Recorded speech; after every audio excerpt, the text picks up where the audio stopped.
For 5 years, conservationist Dr. Sean McCormack tried to bring beavers back to London.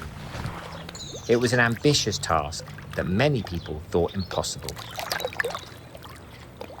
We're here at Paradise Fields, and this is the site of Britain's most urban beaver reintroduction project in Greenford.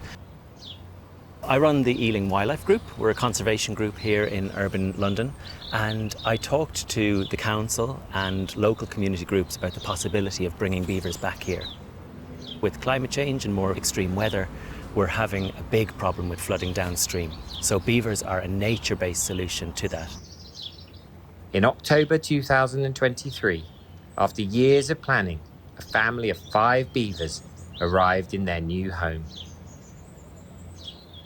Seeing the beavers arrive here was a real pinch-me moment.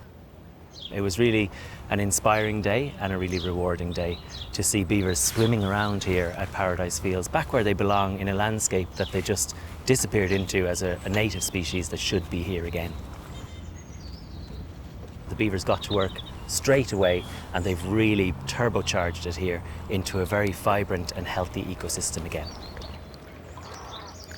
We're going to head in now to the wet woodland, which is actually a rare habitat in Britain.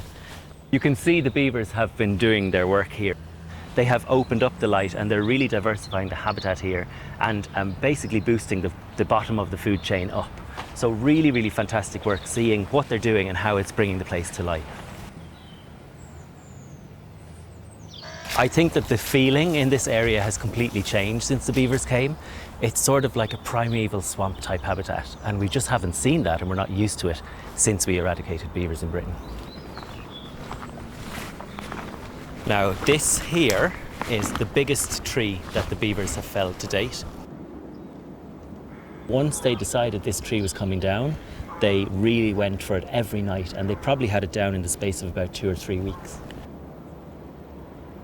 Now, lots of people think that beavers kill trees, but actually the trees evolved with beavers, and this one is growing again from the base. So it'll form a new willow shrub and eventually a multi-stemmed willow tree. So they live in harmony with their trees. The beaver's main adaptation for bringing down trees like this is their incisor teeth. The front teeth are enriched with iron, so they're very, very strong, and that means they can get through really tough wood very quickly.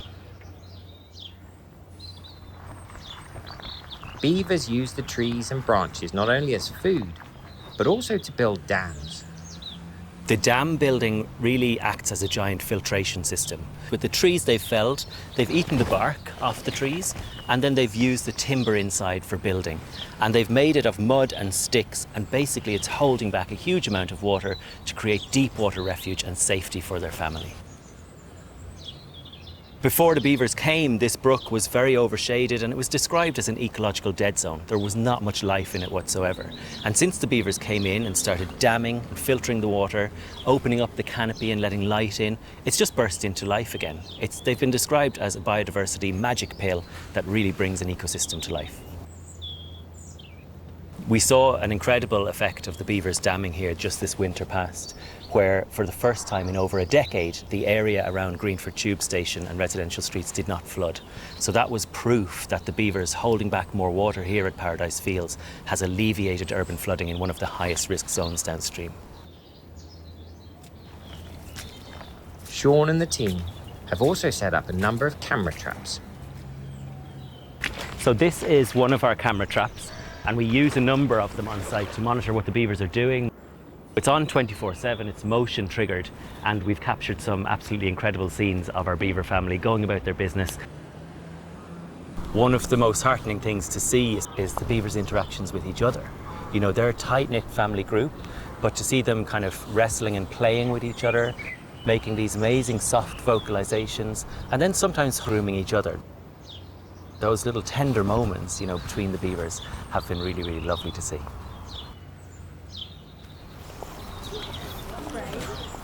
A big part of this project has been kind of public education and engagement.